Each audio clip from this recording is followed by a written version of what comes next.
Hi there. Welcome to the Lead Into Artcast, the show where a couple of visual storytellers take a walk around. Sorry, my as we were broadcasting. Well, a couple of visual storytellers do what? Whoa!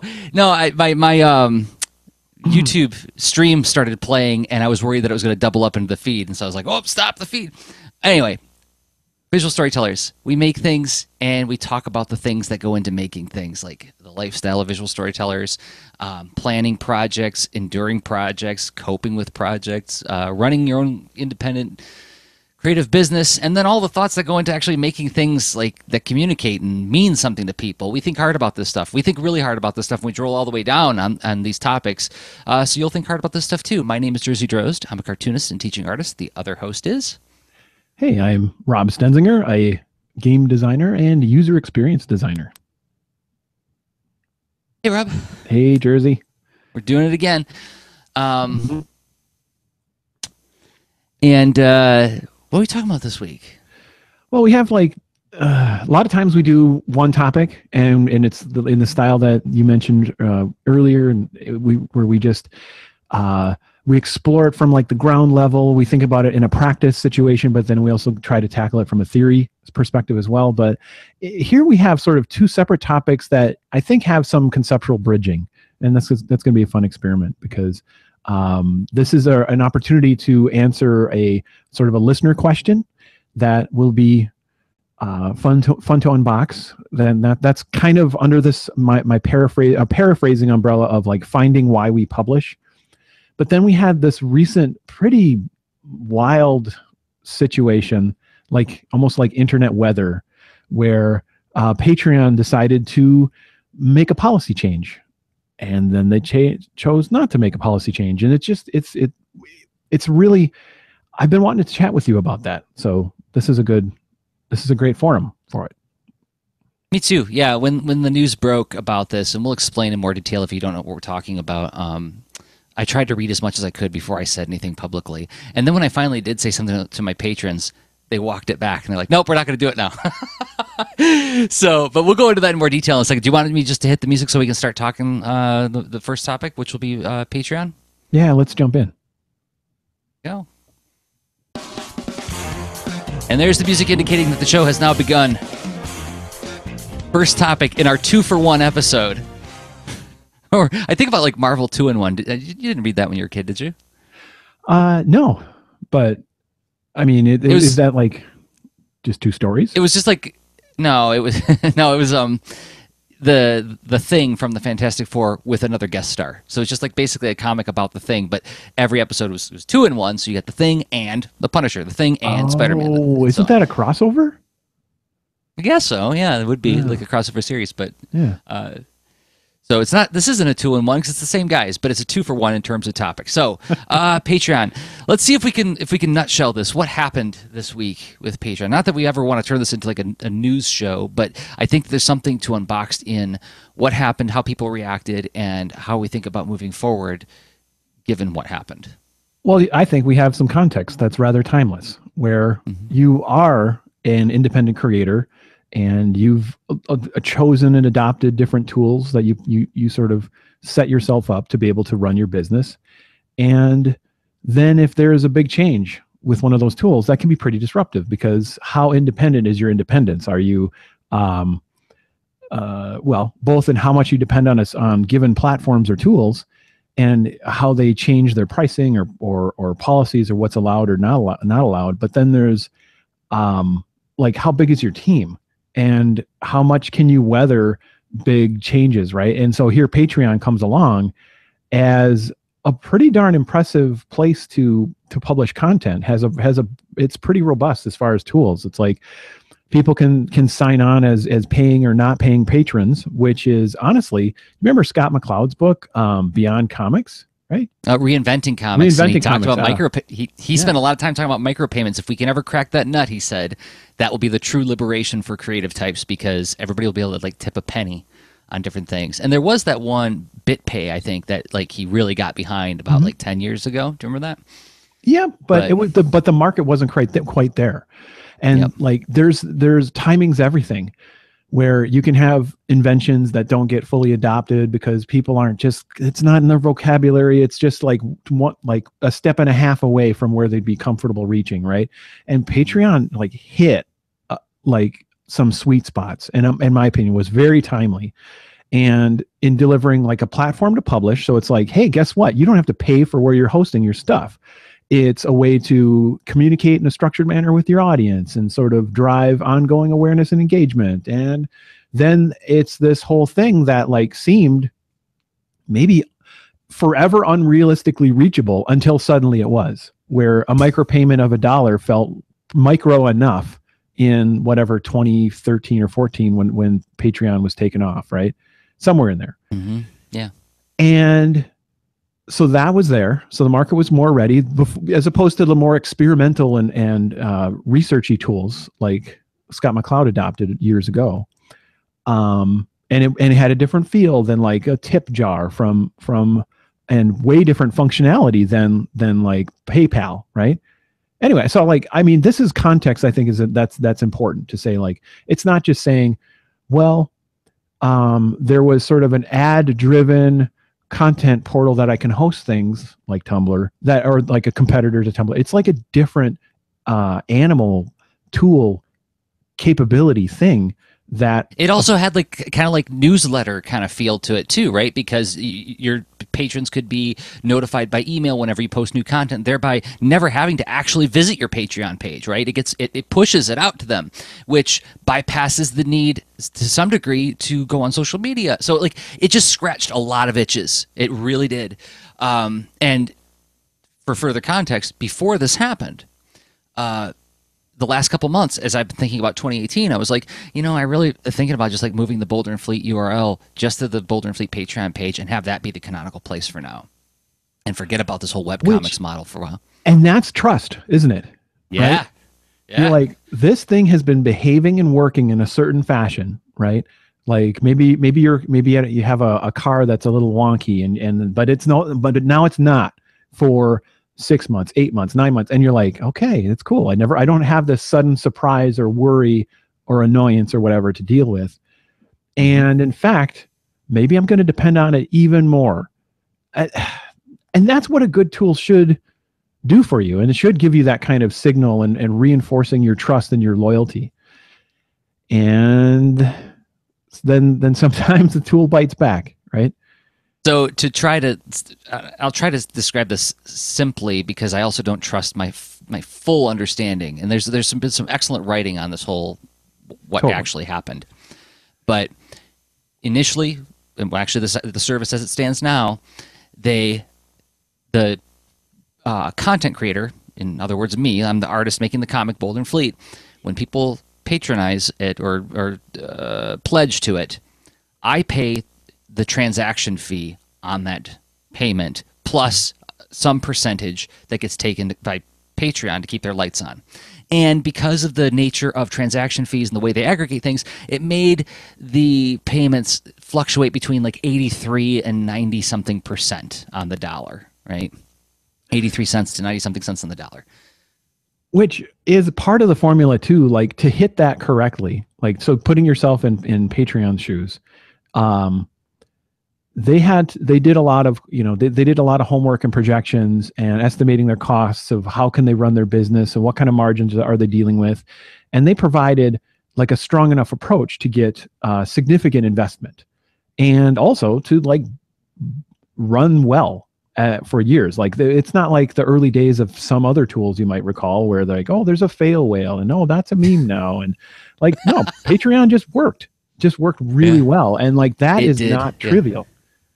No. And so then what felt like out of the blue, because I don't think they did a whole lot of checking with their user base at all and feeling this out. They decided, they announced it as if, hey, good news creators, you are going to have a consistent 95% take on everything that is pledged to you from now on. And in order to do that, we're going to shift the transaction fees onto your patrons. Understandably, a lot of creators got very upset that there was no opt-out, right? There's no choice. We're just switching to this in the middle of December 2017. And the biggest problem of all is it penalized $1 pledges in that with the new fee structure, I forget what exactly it was like a 35-cent charge plus 2.9% per transaction, something like that. Mhm. It wound up meaning that if you pledged $1 to a creator, you were going to be charged $1.38, right? So it's almost a 40% price increase with no value added to the creator. A lot of people were upset about this. There's a lot of backlash. A lot of people were talking about it on social media, and then also like some of the more established Patreon users, content creators, actually met with Jack Conte and the Patreon team, and now they've said, well, as a matter of fact, I can pull up the post that they circulated the other day. We messed up. We're sorry, and we're not rolling out the fees change. Now, a lot of different kinds of reactions to that. Some people were saying like, hooray, good for them. They listened. Thank you, Patreon. There was also like, hey, hooray for us. We made an outcry and we got them to change their minds. But then there was also people who were saying like, well, fat lot of good that does me now. I lost X amount of my patrons because a lot of people quit. People left the Lean Into Art Patreon. People left my personal Patreon. Understandably, you know, and I made a post about it saying like, hey, I don't blame you. If you got to go, you got to go, you know, and I'm looking for other options now too. And that was the third takeaway that really stood out to me, because this was the first thing that crossed my mind, Rob. I think we had a brief text conversation about this where it was like, I'm really glad they switched back and went back to their original model, and that they're investigating some other ways to, you know, raise more revenue and keep the lights on. But it was a splash of water in my face to say, hey, I can't put all my chips in one thing anymore. And I shouldn't have in the first place. I really need to look at alternate and additional revenue streams of this nature in order to try to, you know, fund my personal projects. And I have a reaction to the reaction.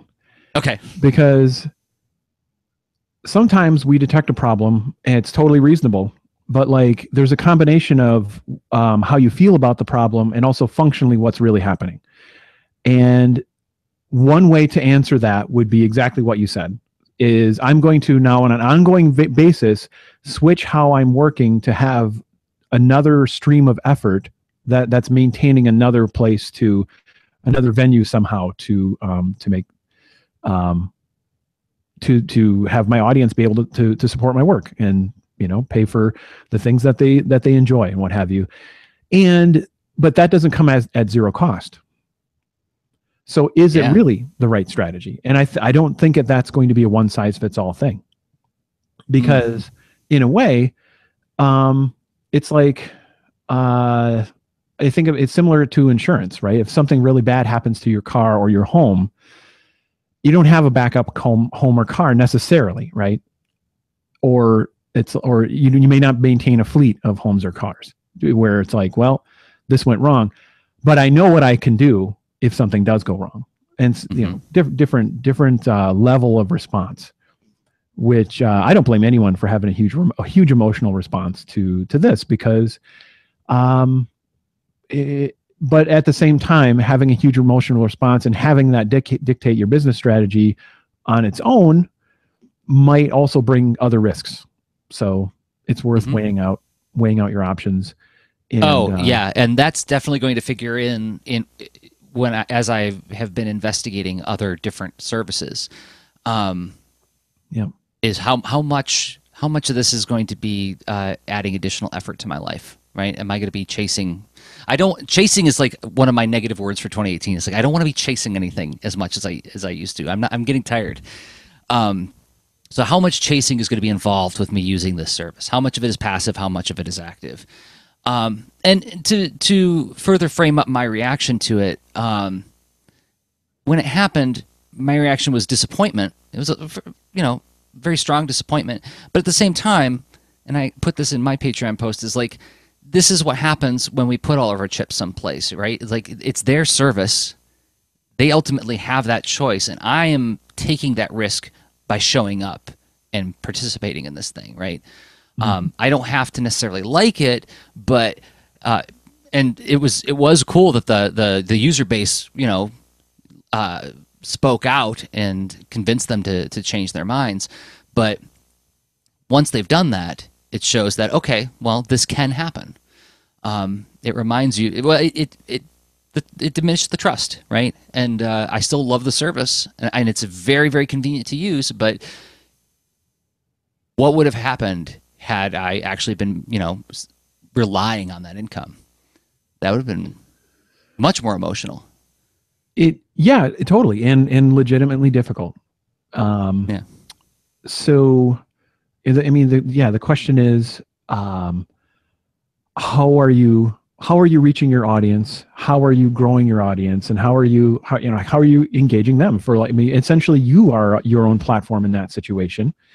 And what does that sort of life cycle look like when someone becomes aware of your work and starts to explore it and connect deeper with it, and then chooses to support you somehow by buying a product or and like, what's your approach to responding to that? Because I mean, your jobs and your relationship with your audience becomes potentially as I don't know, rich and varied based on how many products and or services you want to offer. And that's where you could possibly grow as a business. And so, I mean, and Patreon is and every other platform you use and consume is dealing with these same questions. And like, likely how you're answering them, likely your biases because of your choices to be, well, I'm an independent creator, probably are different than a venture capitalist, right?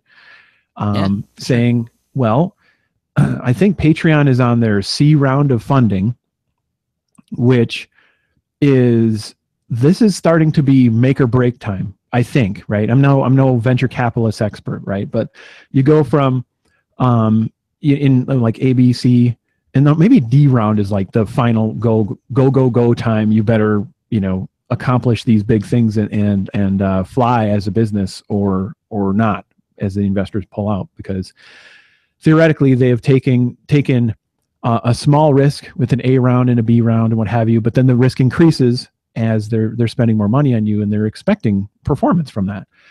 And it's from their, like, it's awesome. Was it Jack Conte, right? Mm-hmm. And team, like to have both the sense to say that, well, we can serve an independent artist environment audience, and launch a tool that addresses their pain points while being a worthwhile venture for people to invest in. It's like they're solving a lot of interesting hard problems, and I big hat tip and whatnot to them.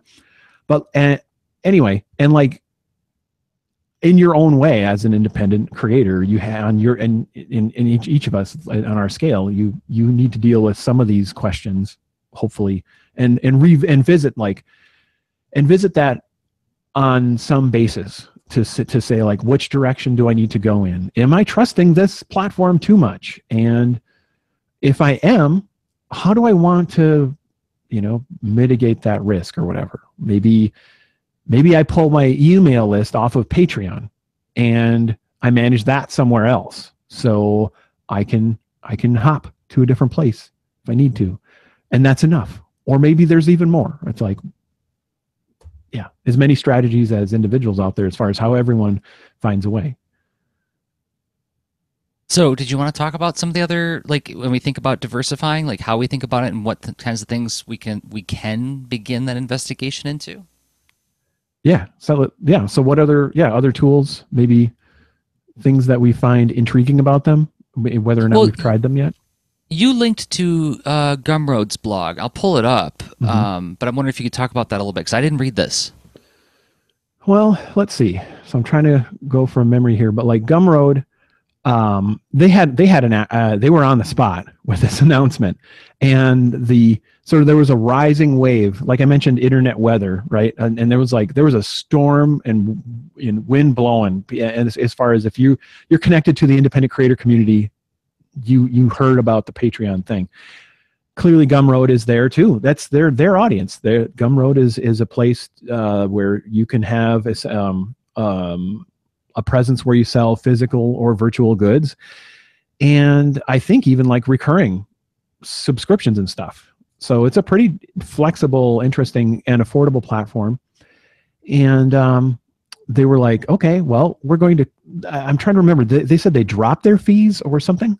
Like, or they were going to. I think yeah. they said they're getting ready to drop their fees altogether. Hmm. I'm trying to get it pulled up right now. And they had an interesting angle on the whole thing where I don't know. I don't think Gumroad, I haven't researched them. It's like, well, how are they formed as a business? I know it's like an independent creator that needed to build that chose to build something to be able to sell stuff to their audience, and they made that something into a platform where others could use it too. But I don't know how much investment they went and sought and all that stuff, right? But and Gumroad is an open source tool as well. So like in this whole conversation, Gumroad was like, well, this can live on. So if you think it's not fair or what have you, or if somehow Gumroad gets sold and you don't like something, you can start your own. And Here we go. That's an interesting, different angle on this that points to the same issue of like, well, when events happen, what do you do to respond to it? It's just Gumroad was doing that about themselves and not just regarding individual creators. Well, Gumroad handles EU value-added tax for me. That's kind of cool. Yeah, we're at blog.gumroad.com for information on this. We'll link to it in the show notes. But yeah, I probably knew, but I just didn't think of it that they do let you handle subscriptions. I know that they let you do things where you can update products that like after somebody's bought something from you, you can like release like, here's like version 2. Here's like some of the digital brushes I bought in the past, that's happened where it's like, well, here's a new thing for you to download as a thank you for purchasing this thing a long time ago. I have to look a little bit harder into Gumroad. Go ahead. Yeah. Well, and also that Gumroad had been talking about how they are expanding their features, and they will be doing a. I think to get the fees dropped, I think there's kind of an asterisk there. And this is, please do your own research and what have you. I think if you're bringing your own payment gateway with you, so let's say you have I don't know if they work with Stripe or other payment providers, but it seems like much like if you do who's the huge Shopify? There you go. Like that's another place where you can set up a store, and you can either go through them as a payment provider or bring your own and have different benefits because of that. Typically, bringing your own, you might be paying a membership, but have way better percentages overall. But I just wanted to, we only got a few minutes left before we got to switch to the second half of the show. But some other ones that I was checking out was Ko-fi, Ko-fi. Have you looked at this one yet? I haven't. It's a tip jar kind of thing. And I've only begun to look into it, and I just started integrating it into my websites. The other thing that I looked at was oh goodness gracious. Is it Drip? Drip is the new Kickstarter one, and that one is not open to the public yet. That one is invite only for now while they test it out, which I think is actually kind of a neat idea, right? They're like letting some of their superstars who actually know how to use Kickstarter well, like Spike Trotman, basically do the first round of testing on this public testing, right? And then iron out the kinks with that group so then they can make it a big public thing, which I thought was actually pretty cool. And Spike Trotman her Twitter feed is a great place to follow as far as hearing, thoughtful commentary on all of this as well. She had a lot of good stuff to say, and some strong words. Strong words, interesting food for thought, right? It's not. Yes.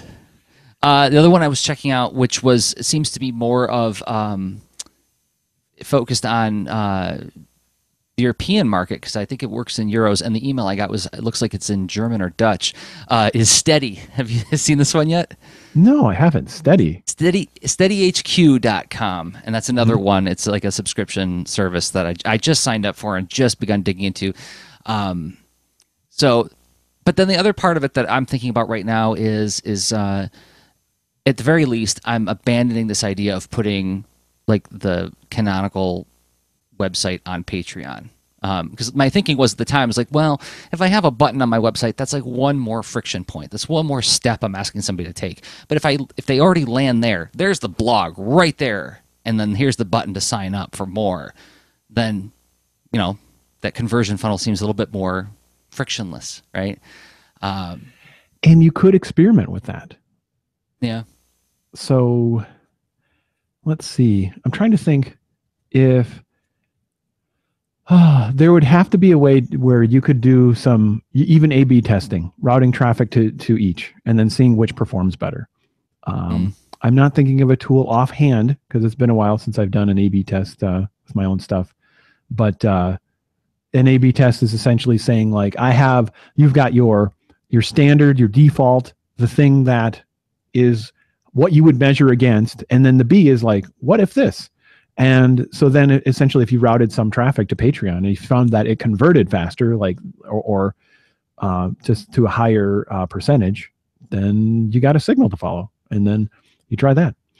But then again, even the idea saying like, well, all your eggs would be in one basket if you had all your content, your email list, and your let's see, all your revenues was coming from Patreon, and you hosted DNS somehow. I don't think they do that, right? But like the thing is, like your domain name is an easy way to like point to different stuff that right. keeps you from being locked in. Yep. Which is exactly why boulderandfleet.com, like I bought that URL, and then that way, and then when I put all the content on Tumblr, and again, thinking the same kind of thing, like, okay, this is a risk. Tumblr could become something else that doesn't help me anymore. Well, I've got that domain, so I can just port it over to another service. So yes, that's a good reminder. This is a good reminder that if you have some flexibility in the way you have things set up, then the risk is diminished somewhat. Another thing that you kind of alerted me to in the show notes or in the prep for the show that I thought was a great reframing of this problem is perhaps you want to think about a whole new model where instead of trying to do ongoing support for something, you have a series of big events, right? And for that, you would go back to good old Kickstarter, right? See if you can get an advance from your readership on a project that you actually wind up shipping. And for that, we have to recommend Tyler's show, right? Oh yeah, Tyler James does friend of the show. Has he been a guest? I forget. He had to have been a guest. Okay. Yeah, he's been a guest. He was for sure. Good. Because for a while that was kind of an oversight. I mean, he did actually teach workshops at Lean Into Art for a while, and did some great ones. But anyway, Tyler James is wow. Does he have he's got a long intro, right? I mean, because he's a game designer, he's a writer, he's an artist, he's a podcaster, he's a teacher, he's he's done a lot of stuff, and it just is this a voracious learner and sharer of knowledge. And he tackled the interesting challenge of Kickstarter to the extent where he leveled up in his learning about it, and then he started coaching and helping others with it, and then he started a podcast. So yeah, Comics Launch is this really, really well-informed show where he and then others that he interviews just share a lot about Kickstarter is like a gateway for a lot of different concerns that all of us have as independent creators, and running your business and connecting with your audience. And Tyler has some pretty darn strong and interesting and credible theories that he's tested the heck out of. So he's a great source to put into your feed about all this. Yeah, he really is. Comicslaunch.com, spelled with an X. Yeah, I put it in the chat, and I had it up on the screen. We'll put it in the show notes as well. And one thing that he does on his show that I think is, if I could find a way to steal that idea in a creative way, is he does the comics launcher at the end of every episode, where he's like, okay, here's one thing you can do today that'll bring you closer to doing that Kickstarter event. And it's usually something that will only take 10 minutes. It's something that requires some effort, but not an obscene amount of effort. And it's couched in this premise of, okay, this is the moment where the show changes from a sit back, you listen, to a lean forward, you do moment. Absolutely love that about his show. So do check it out at comicslaunch.com. Anything else to cover on this? We react to this thing? No, I mean, this may be a topic we revisit. We have explored a lot of like process and design approach for like for choosing a product or choosing like how deep could you go into before you tested one of your ideas or whatnot. But like this is a different angle that like I'm sure we'll talk about again. And yeah, I mean, hopefully we come across pretty even-handed about it. I'm not chasing Patreon with pitchforks. I have pretty huge respect for him, but I also get like how that sometimes like I love in their sort of learnings from this that they're I mean, and of course I'm hugely biased in this area, right? That one of their learnings was we need to do more qualitative research. We have to talk to our users. And I'm like, aha, yes, you do. Yes, you do. And that is a powerful thing. Just listening to, you know, handfuls of the people that use what you provide is an amazing insight, because what drives them is different than what drives you, especially if your business is pretty big and you've got a lot of users. So it's a wonderful grounding thing. I was glad to hear that. And I also think it's completely legitimate, everyone's like frustrated reactions, because it's hard. We adopt tools, we trust them. And I question sometimes our trust, where maybe we give them things that we shouldn't necessarily be giving them. We're like, this is a business choice that you're making. And it's like, know that the things that they choose are that gained your loyalty, that they might change. Not that we have to all live in paranoia, but like somehow a little bit of a boundary that's not too, you know, I don't know, embedded in your heart. Sure. Yeah. But I get it too. I get frustrated with all the things, you know, when platforms change, it's tough. I remember like a year ago, was it about a year ago? There was a dust up with Tapas.io with a change in their terms of service. Do you remember this? Yeah, glad you brought it up. Yeah, and my first reaction was like, oh, Tapas, now I have to move my stuff. Not because I think you're going to steal my stuff, but just because if you're going to play funny with the rules, I don't want to swim in that pool, you know. But then they walked back on it. They said, no. It was perhaps unfortunately worded. This is what we were really trying to do. And then I was like, oh, okay, I can stick around. But yeah, it was more like, yeah, businesses do this, and having your stuff mirrored. So like that was one thing where I was grateful that Boulder Fleet was mirrored on Tumblr, right? Or rather, the Boulder Fleet Tapas comic was mirrored from Tumblr, whichever way you want to think about it. But there was other places for me to just instantly go, so it wasn't quite such an emergency. And I think, yeah, this is just a wake up call, just to kind of have that in my plan somehow, some kind of redundancy, right? But not redundancy that is going to ask too much of me. And that's something where you got to do a lot of experimentation and journaling and reflection and capturing data to find out like where is that time going, right? Mm-hmm. Always a thing to manage.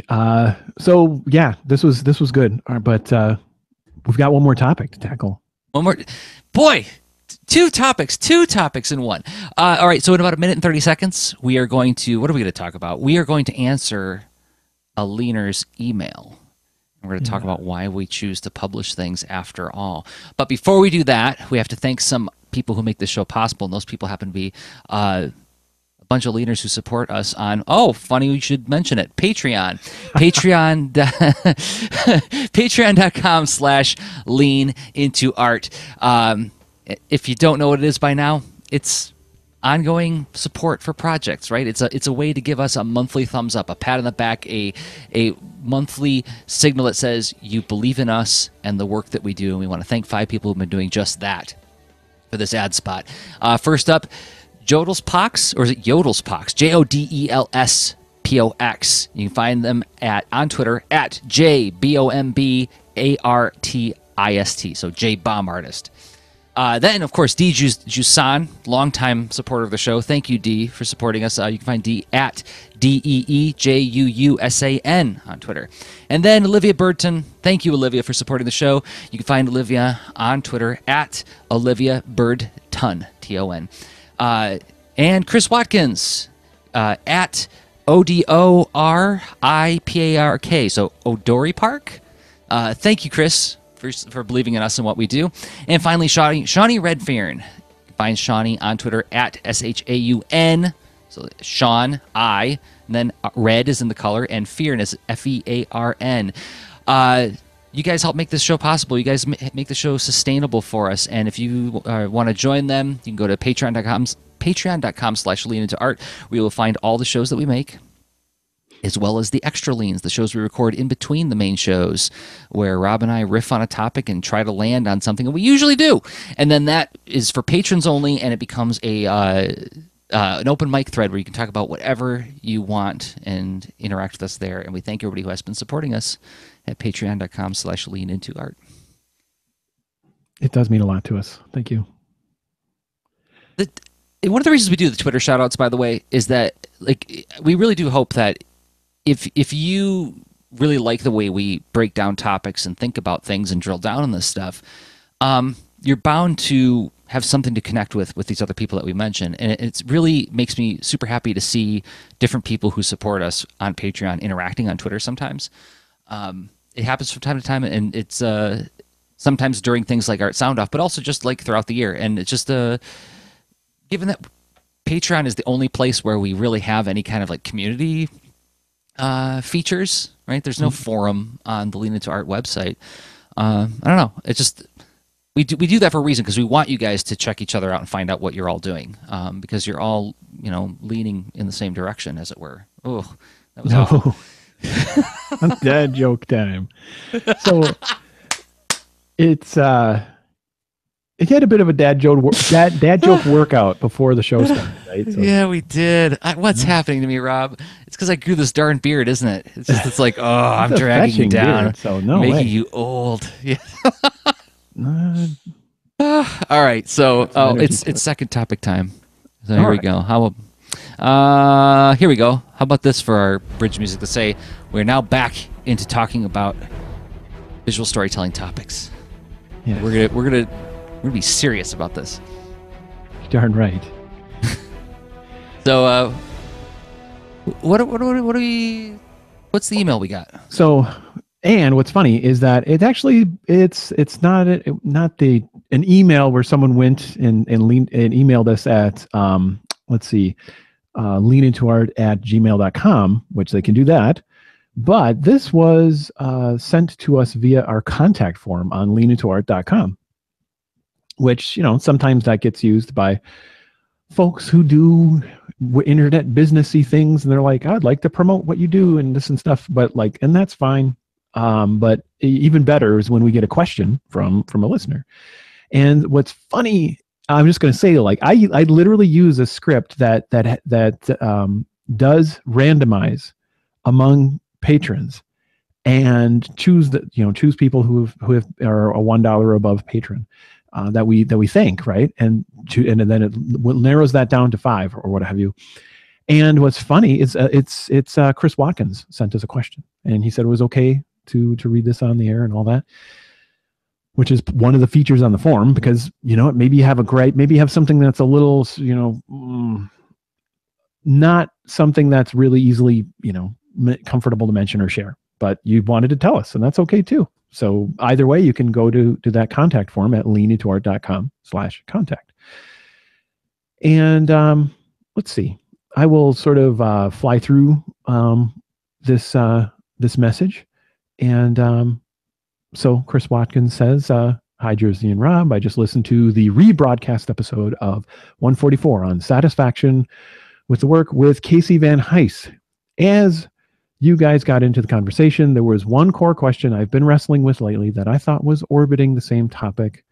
If we, as mentally and emotionally healthy human beings, shouldn't tie ourselves to self-worth to extrinsic factors like others' opinions of us and our work, financial rewards, etc., then what is the reason for us to publish, post, share our work at all? And I think there's a second question in here too. And we can take a look at it both. Perhaps is putting your work out into the world, assuming it's not purely for paying the bills and an inherently approval-seeking activity, and if so, is that really healthy? I would love to hear your opinions on this, if you think it's an interesting question. So yeah, hi, it's on the show. So yep. Um, Yeah, so thank you, Chris, for sending that in. Yeah. Where do you want to start with that, Rob? so let's see. I think there are elements in the question.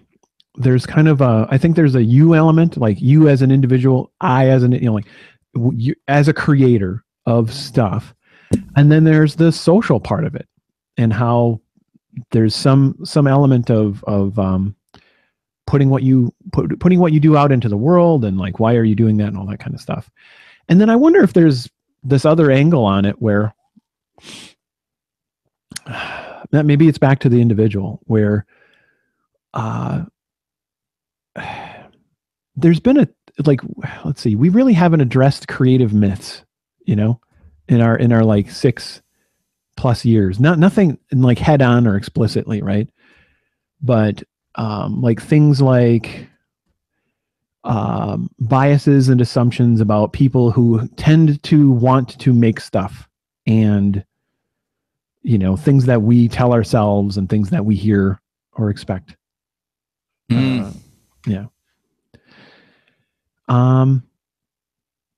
And I could be reading into this, but I feel like there's a little bit of that in this too, where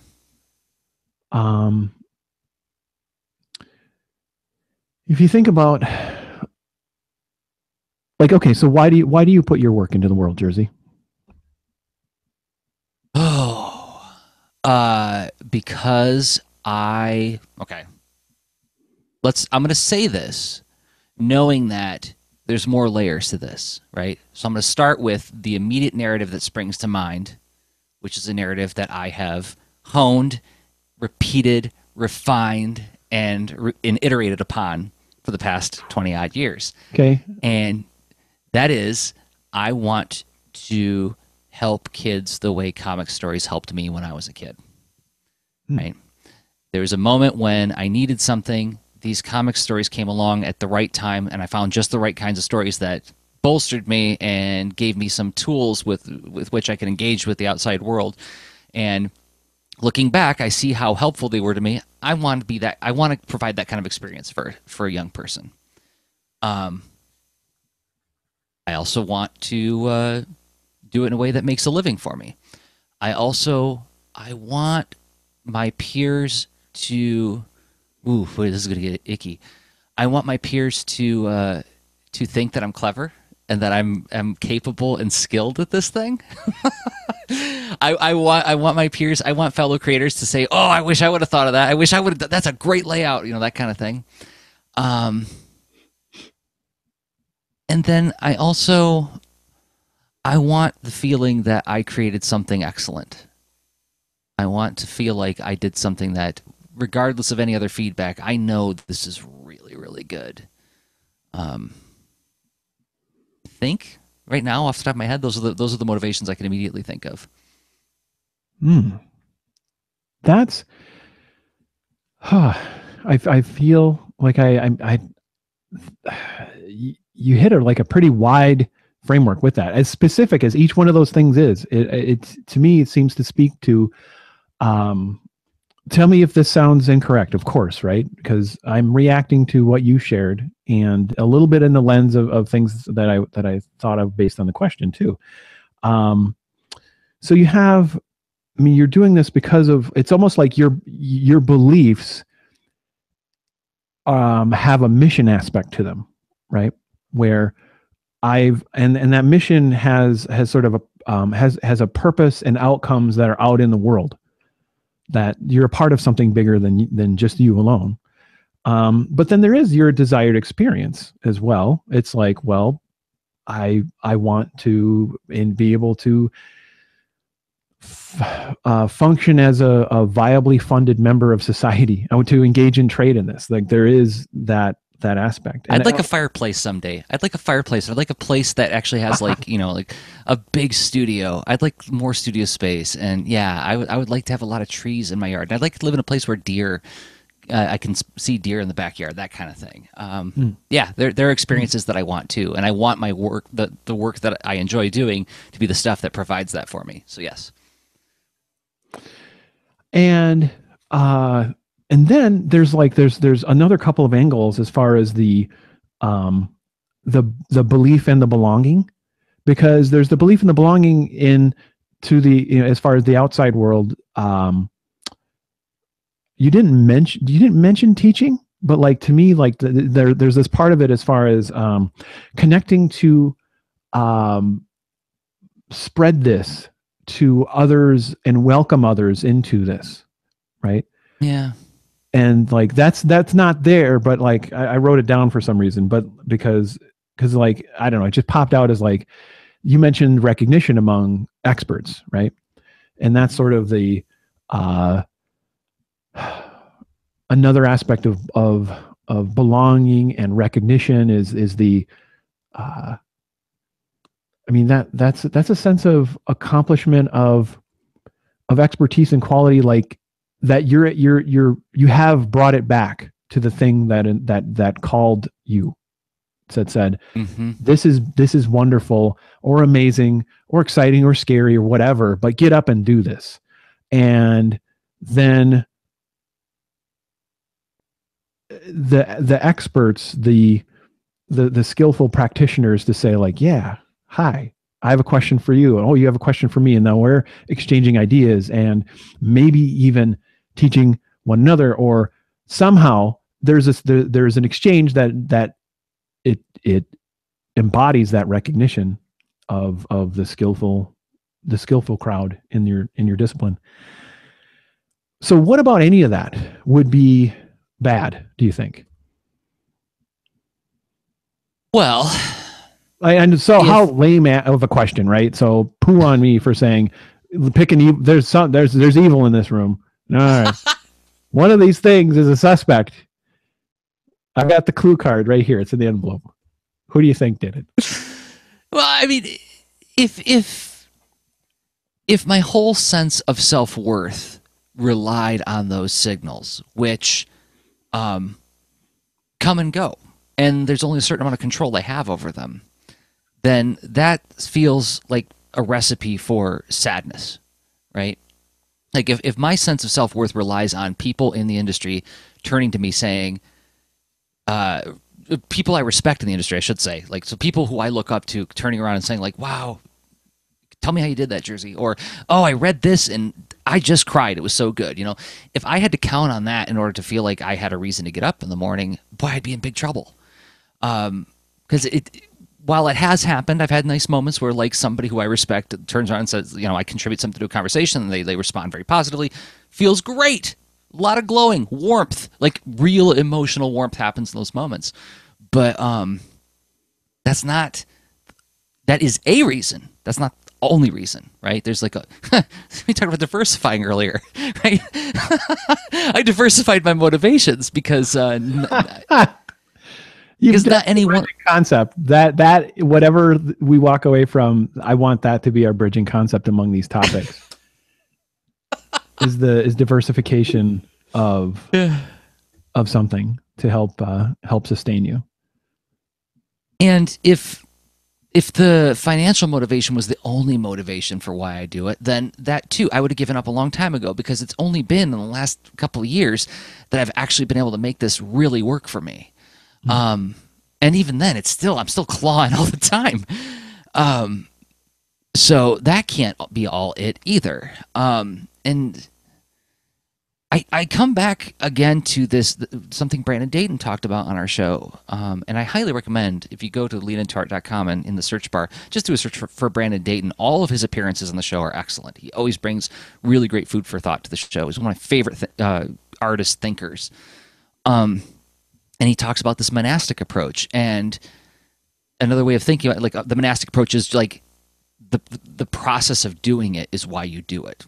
Like there's like this aspect of it where it's not about results, it's about like checking in and just doing. Why do you pray, right? Like that kind of thing. Well, you're not like when you're in a monastery, it's a practice rather than a plea, if that makes sense. right? You're not doing it to get an outcome. You're doing it because you do it.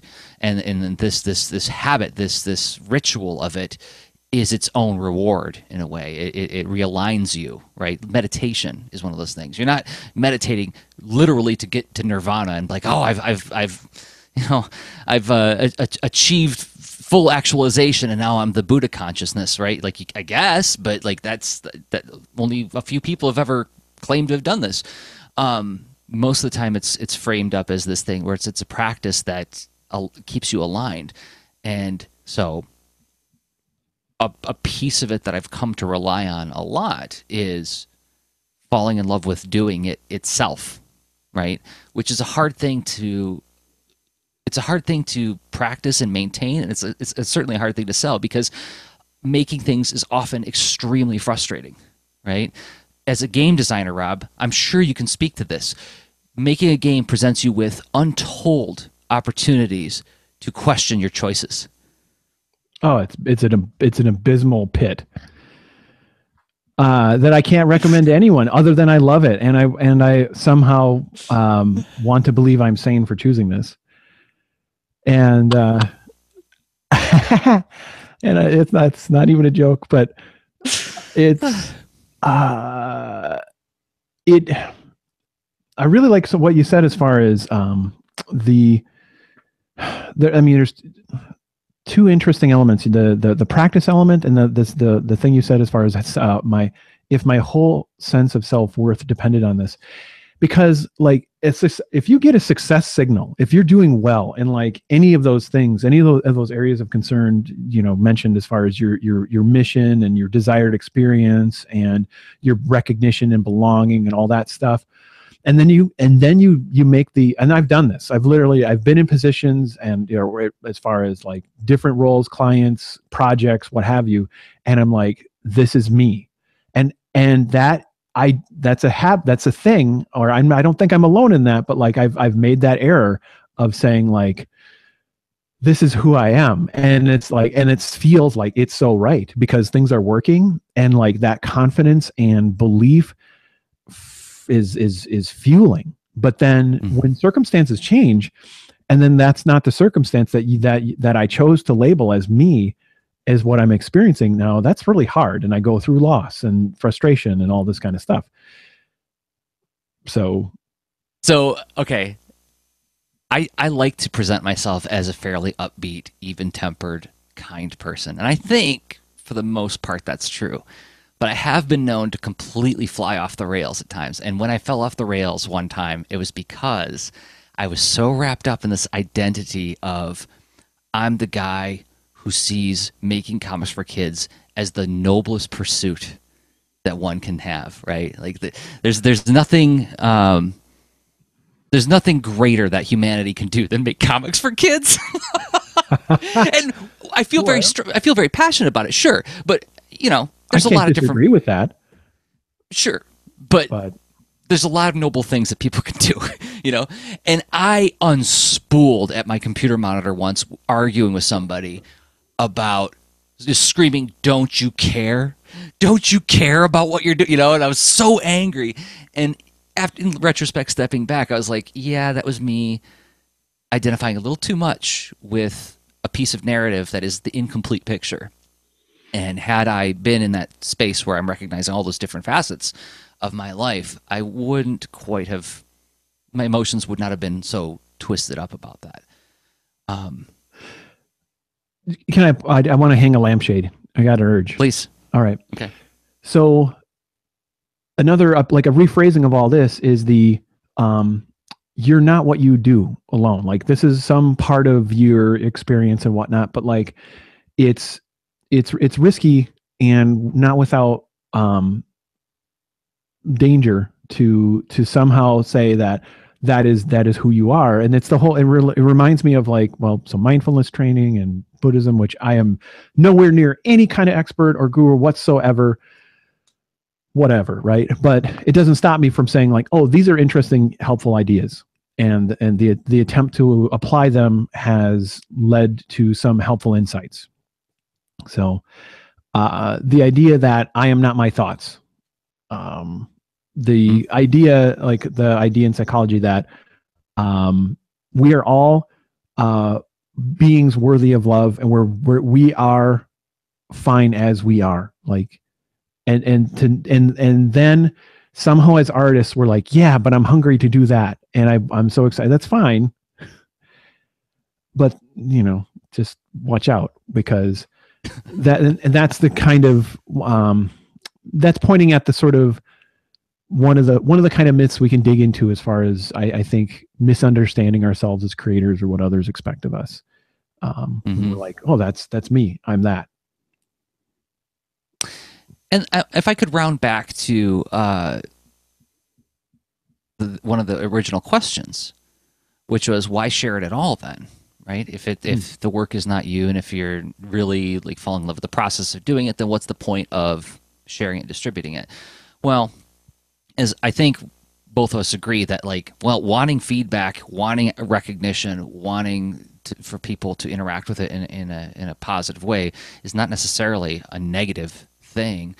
Not necessarily, right? But also there is there's a non-ego part of this. And I think you were hinting at it earlier, Rob, when you talked about people, peers, or people who I respect in the industry, then asking me a question. But the sense of getting feedback is really, really helpful to help you level up, right? Providing it's good critique, right? If it's useful critique, that is often a very fast way to get to improvement in the work, which is something that has very little to do with external validation, right? As a matter of fact, it feels like the opposite. It feels like somebody's telling you what you did wrong, right? Oh, and it can be a struggle where you're like, oh no, I thought I had just a little bit of work to do, and now I realize I have a ton of work to do, and I don't quite see how to manage my resources to get there. And it can be daunting to get feedback, but then at the same time, what a great gift to have this understanding, and you will get that let's see, you'll get that really informative signal when you are close to people who are beyond your skill level. And the fact that you're able to be in that exchange is pretty great, because there is some kind of recognition going on there. Absolutely. We're saying like, yeah, let's have this exchange, and someone exchanging that feedback with you is incredibly, that has great value. Yeah, it's something that I've taken to heart as like a real a rule that I want to live by is I always want to be surrounded by people who I perceive to be smarter than me for that reason. And likewise, I also, something that teaching has conditioned me to do is to actually, it's probably 6 on one side, half a dozen on the other, in terms of like, was it teaching that taught me this, or was it my disposition interacting with teaching that taught me this? But every interaction is an opportunity to learn more about what you do, right? So like there was a situation where a student was walking me through Poser, the software. Was it Poser or was it Maya? One of those 3D programs. I didn't know anything about it. I used a little bit of like Form Z, like way back in like 2001, right? But like I hadn't used any newer software, and so they're walking me through it. And another adult was in the room, and they were like, "Who's the teacher here?" Like in this very kind of like smirky way. And I was like, "Well, gosh, I hope I'm learning as much from them as they are from me, right? Like that's the proper relationship, and I should be listening to them and be interested in what they're doing." Because not just because like that's a good signal to give a young person that an adult cares about you, but also that like I get something from that. I win when I gain more information and more knowledge from people who have spent more time with something, right? That's interesting. And that's a little bit, it reminds me of mindset psychology as far as a growth mindset versus fixed, right? So in a fixed mindset, it's sort of like, no, I'm the teacher, and my value is I recognize this, like you need to recognize me in this role, and like the kind of exchanges we're having, that I'm pouring knowledge into your cup, not the other way around. But growth is like just flexible and finding it's really rough-handed, hand wavy paraphrasing of an area of psychology. But like you're pointing out, there's a lot of layers to this, to this kind of questioning. And so I don't know, that's where. And to be fair, like we're doing a lot of questioning of some of the premise with the way we're reacting to it. But also, I want to get back to the original premise. And this is not to ascribe this onto Chris. This is more to say, like, I can see how this question would come up a lot in this particular time, because we are in a time right now where the primary places to share our work are social media, right? It's moved away from personal blogs to you post it natively on Twitter, you post it natively on Instagram, and so on. And I do it myself, right? There's a Boulder and Fleet Instagram. There's a Boulder and Fleet Twitter account. And the very explicit premise is you post things, your friends give you thumbs up, right? Mm-hmm. Conversation is almost kind of not very desirable because, again, like lately things have become a lot more contentious. People are arguing a lot more. So it's almost like you hope nobody comments at times. So I'm posting a thing. How many thumbs ups did I get? You know, how many shares did I get? And that can lead to a point of, what do I say? An assumption that is why people share stuff, right? Because that seems to be the primary mechanism and primary like conversation mechanism that we have for sharing our work, right? Mm-hmm.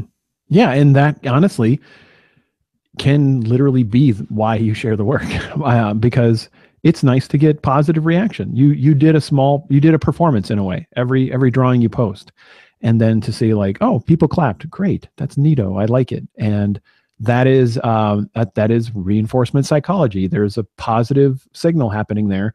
You may get some pleasure or enjoyment out of that. I know I have over the years, posting comics and then posting drawings and whatnot, both on my blogs and social media. And I guess you could get caught in the feedback loop of it's just about it's only about that kind of seeking approval. But that's the only apparent mechanism, right? That's like or rather, I should say, that's the immediately apparent mechanism.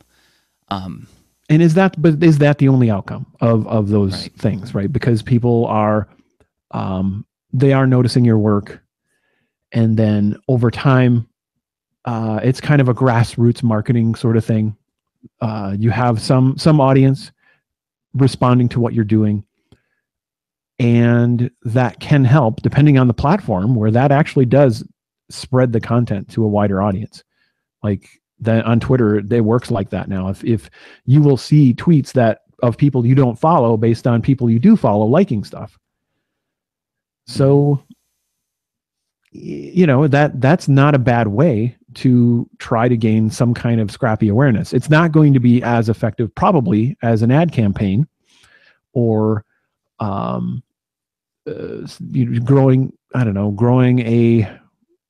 there's a bootstrappiness to it, right? Where maybe you're doing that to then create a signal that you have these skills and you grow an audience, you try to get them to sign up for your emailing list or what have you, right? I mean, it can be an element of a bigger strategy. So it doesn't have to stand on its own. It doesn't have to only be a performance for laughter and approval. Right. But it could be. It really depends on you, in my opinion. And again, I come back to this multiple motivations, because yes, when I'm sharing things on Instagram, often there is an implicit, like, I hope you guys like this. I drew this. I think it looks good. Let's see if other people think it looks good, right? So there's like a little bit of that, like waiting for the likes, but there's also there's the scientist in me is like backing me, going like, all right, let's see what gets signals. Oh, I didn't expect that to get a signal. Well, maybe that's something that I should invest more in, like put a little bit more time into that, right? Like when I was sharing some Baron von Bear sketches, I'm like, I'm just going to do a few things of like how I see this character. Let's see what people respond to, what they don't respond to, and then I can continue to dig at it in those different directions, right? So it's like a very informal kind of surveying, right? Mm-hmm. Oh yeah, I mean, you're essentially you're doing tests of content or techniques. Like, does this work in sketch form, just as an idea? Are people reacting to it? Or, yeah, I tend to put too many variables into stuff that I post because I'm like, well, this thing is just a little doodle. I'm going to say something funny, right? So, who knows what people are reacting to in that situation, but. And before anybody thinks that I'm trying to take credit for this idea, like stand-up comics have been doing this with Twitter for a long time. Like they test all sorts of guys, webcomic strip artists like R. Stevens of Diesel Sweeties tests out material on Twitter. Whatever gets like a reaction. Okay, I know that that's the direction to head with the gag for a strip, right? This has been something content creators have been doing for a long time, ever since social media started. But yeah, again, it comes back to the thing. Like, so I think, to encapsulate this, I feel like we're getting close to final thought time. I was at Tiny Expo this past weekend, this like art and craft show that's at the Ann Arbor District Library. It's like A2CAF, but it's like a one-day thing, and it's like open to all sorts of different people in arts and crafts, right? And I get to be the one comics guy there, which is always great because then it's like I wind up selling like a lot more books than I would normally because I'm unique, you know.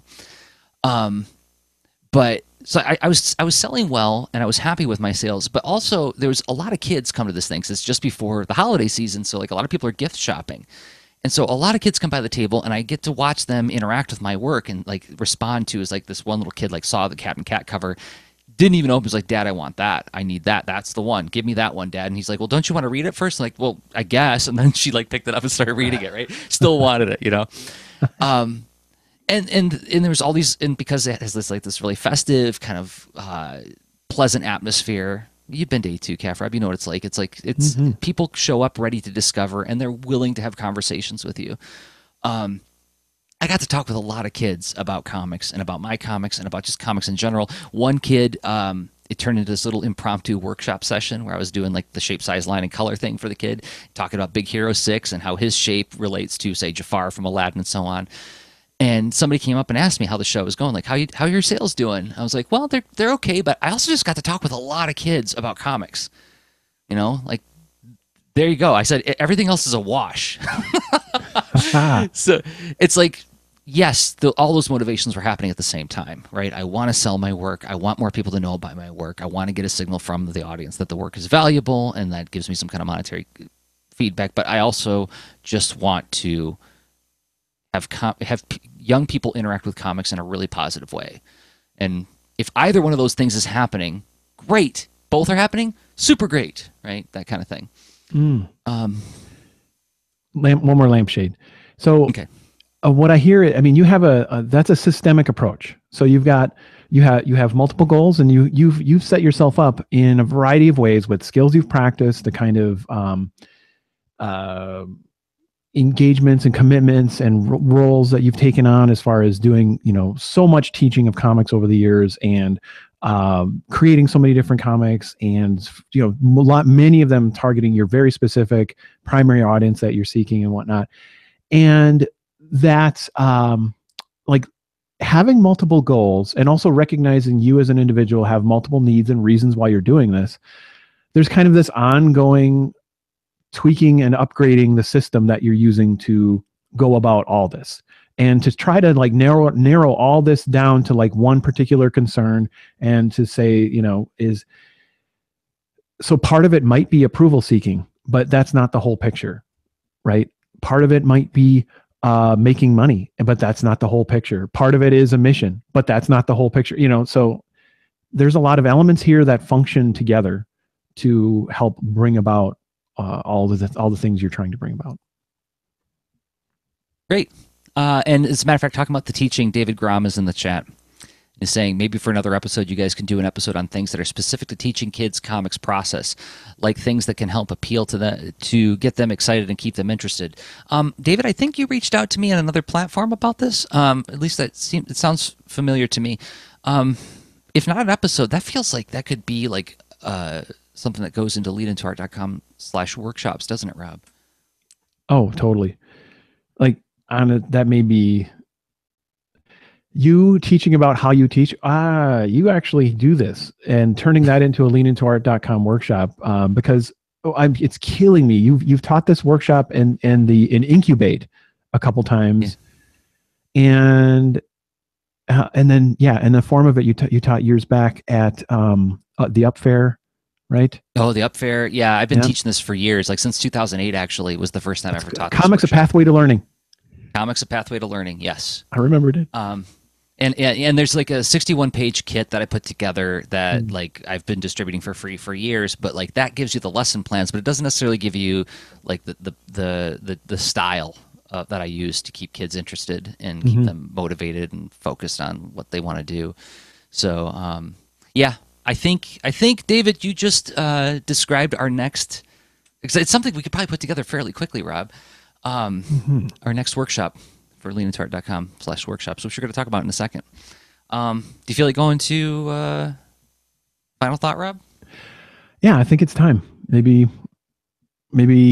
explore something related to like how do we juggle this stuff? Like we acknowledging that it's a system.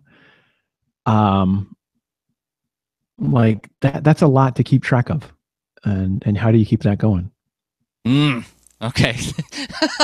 No big deal. Give me- Just a couple sentences. Give yeah, me- just yeah. yeah, toss me a softball, why don't you, Rob? No All right. problem. God, you really do drill down hard. You really do. All right. So in a minute and 30 seconds or so, we're going to talk about that. We're going to try to wrestle with that huge idea and make it somehow a final thought. But before we do that, we got to thank a couple other people who make this show possible. And those people happen to be us. We make the show, and the work that we do and the thinking that we do into the work that we do makes this show possible. I want to take this opportunity to introduce you to something that I have been making for a long time now, Boulder and Fleet Adventures for Hire. It's at boulderandfleet.com. What is it? Well, I mean, if you've been listening to me in this episode, you know that like I am kind of worked up about making comics that help young people, and that's what this comic is meant to be. It's about two heroes who are best buddies who want to become make a living out of being adventurers.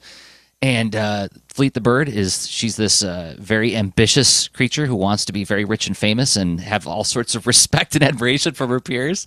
But she's partnered up with this very big and powerful bear who just doesn't like fighting very much and wants to find other solutions to problems. Kind of makes it hard to be a famous adventurer if you don't do the punching of the dragon that usually comes with it. It's serialized at boulderandfleet.com. It's also on Instagram, Twitter, and tapis.io. Rob, you make a game. I'm going to pull up the website real quick, and then I'm going to pull up the game and play it live. Okay, sounds good. Well, yeah, I make a game called This Panda Needs You.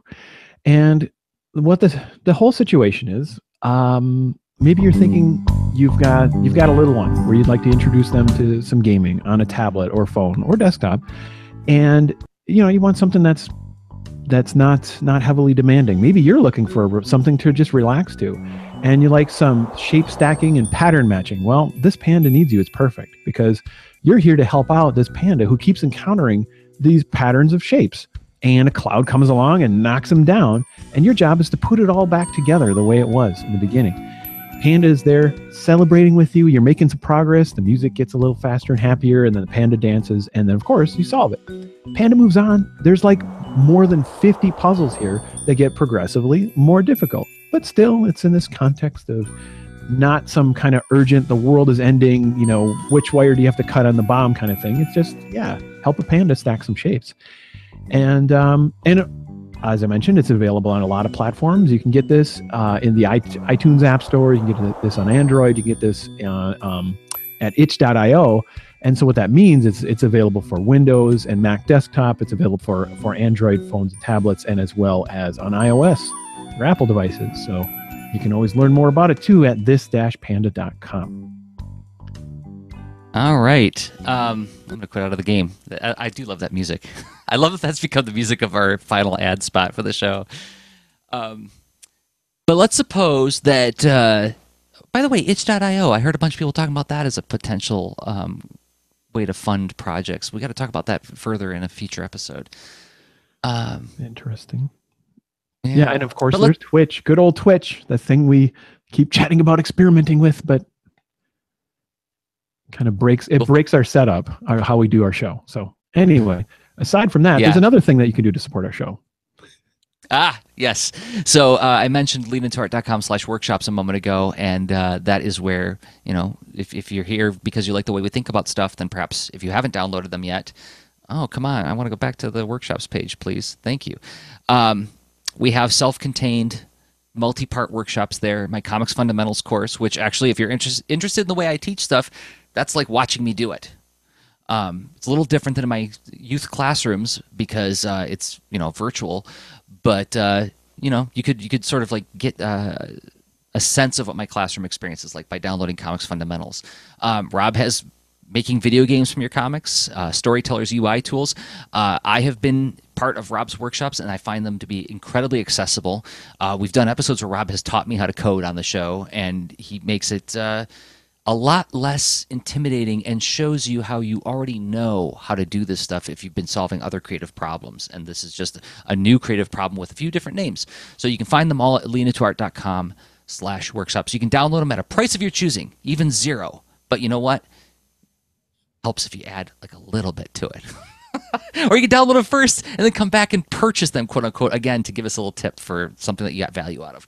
If you're watching the show now on YouTube, giving it a thumbs up helps more people find the show. Or if you're listening to it on a podcatcher like iTunes, giving the show a 5-star review helps more people find the show as well. The more people find the show, more people can support the show, and then we can be compensated for our time and that we do every week and putting the show together.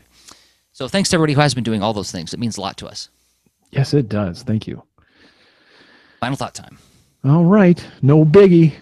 Real easy one. What you having for dinner? No, wait. It was bigger than that. It was, hey, this is a lot of stuff to juggle. And like, what's something you do? Just something. It doesn't have to be the whole enchilada. It's probably an episode or maybe the whole series of episodes. I don't know. It's a big question. How do I juggle all this stuff? Yeah, and like it's like it's not just juggling it in the panic and that you're about to drop it. Maybe it goes like that somehow. Like it's the there's some element of working at it, getting better at it. Yet it's a variety of areas to keep addressing. So the areas of the maybe connecting with the group of experts, right? Growing that kind of network, right? Maybe it's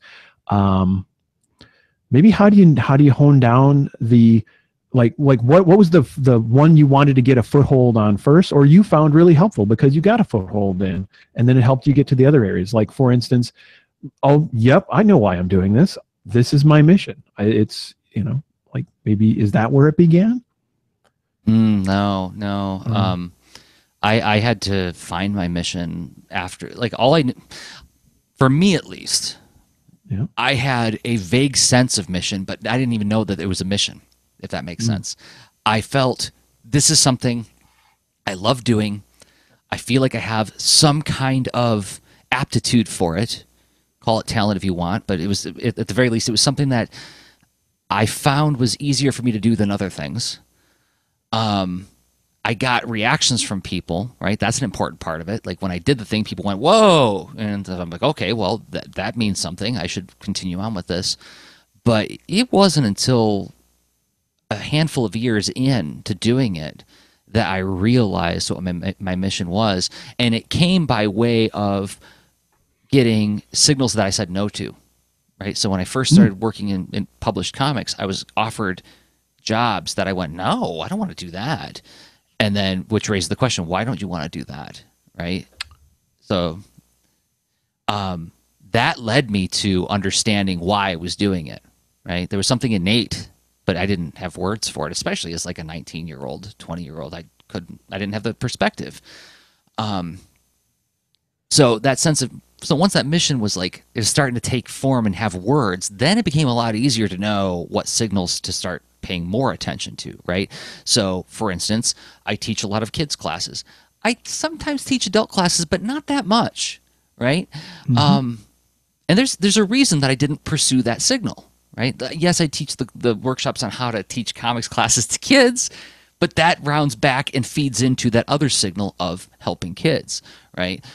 Whereas when I teach classes like just for adults to help them level up to make better comics, the signal's a little, there's more friction and more static in it for a variety of reasons, right? And so I don't head in that direction as much. And it's the same thing with like when I first went to conventions when I was a young person. I was like, I have to meet people. I have to meet people in my field. I got to strike up conversations. I got to start finding out what else is out there, right? Maybe the word I used at the time was make connections. But I think innately there was this sense of I have to find out what more there is. And then you come up against signals where you say no, and you come up against signals where you say yes, right? And this sort of that trial and error taught me what to look for later on, right? As to what signals were like, I could tell which ones were wholesome and which ones were less wholesome to me in the first 6 seconds of talking to somebody. But that only came through the experience of going through that. Does that connect or communicate at all? Oh, can I generalize what you just described into an incredibly, like relatable framework to me? Totally. But maybe I just have a bias how I listen to stuff. Because what I heard was that you were finding boundaries, right? So, and I was like, okay, so Jersey found boundaries by, saying no. And I think, and that's an interesting thing where it's like, you don't know what you don't know.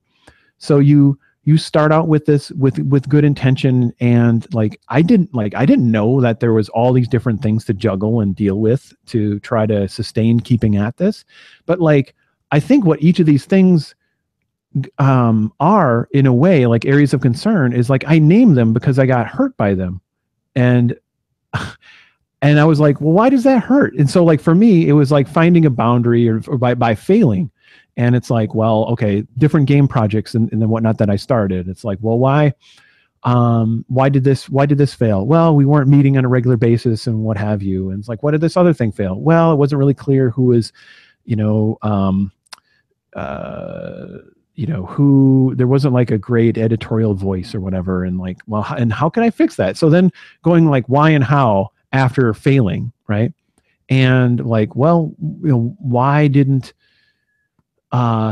let's see. And then you get into like deeper and interesting, nooks and crannies, right? Like, so when I like first released Guitar Fretter, which was a number of years ago, I think roughly 7.5 or so, which that's had a long tail. And it's one of those things where I've iterated and updated it, right? Because sometimes you hear like, well, that's 7.5 years old. That's like, why do you even try to sell it at all?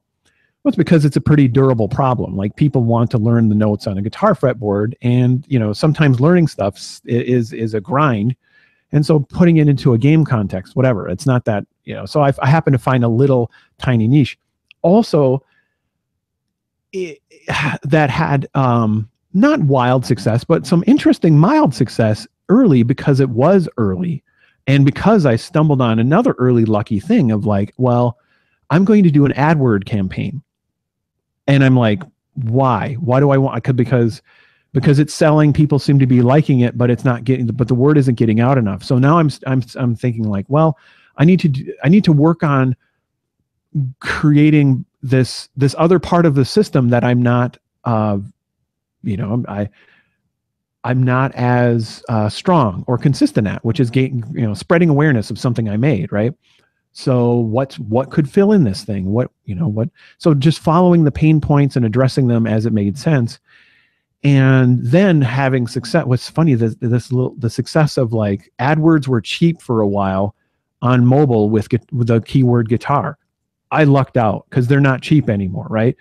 And so I had really strong conversion, like, I don't know, 6 years ago or so with Guitar Fretter on Android. And and I wasn't losing money on the ad campaign, whatever. But then that stopped, and now I'm like, now what? Now why? And so like, there's always these things that keep succeeding and failing, that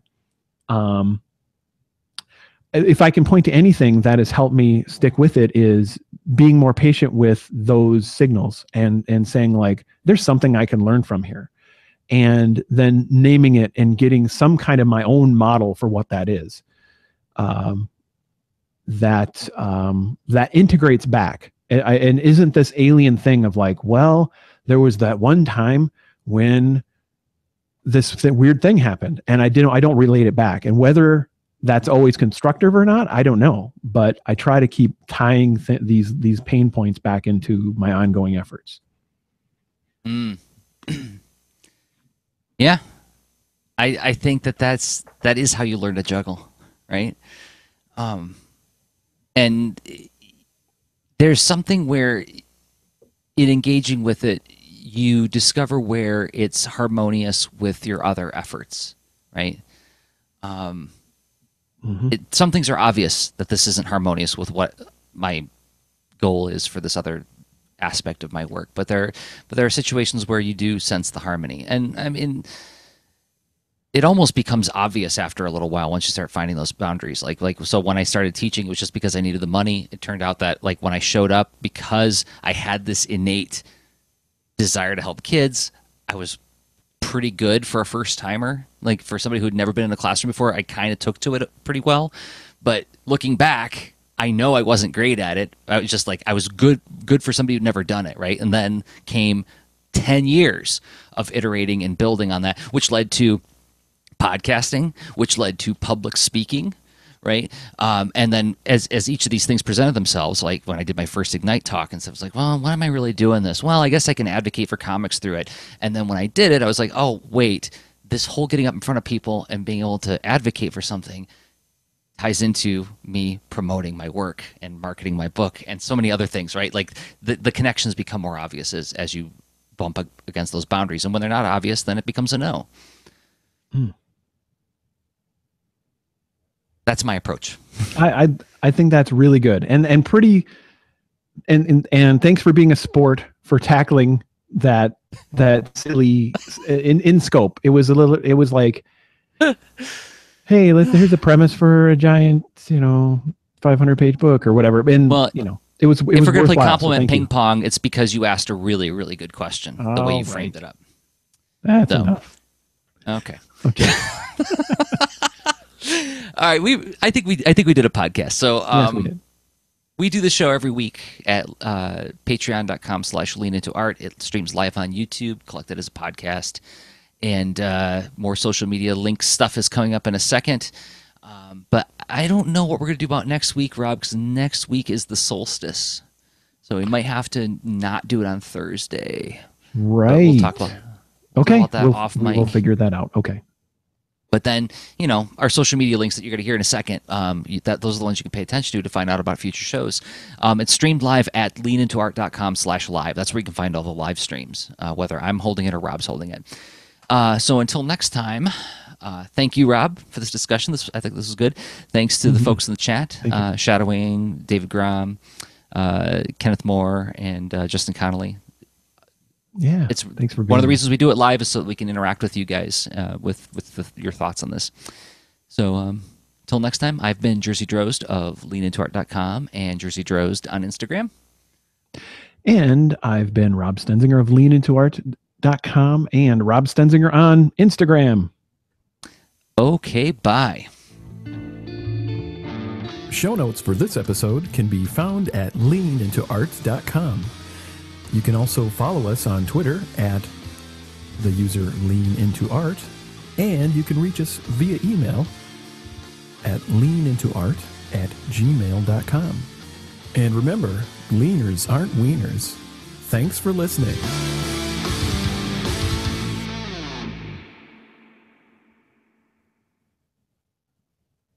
Okay, I'm going to shut off the stream. Thanks, everybody.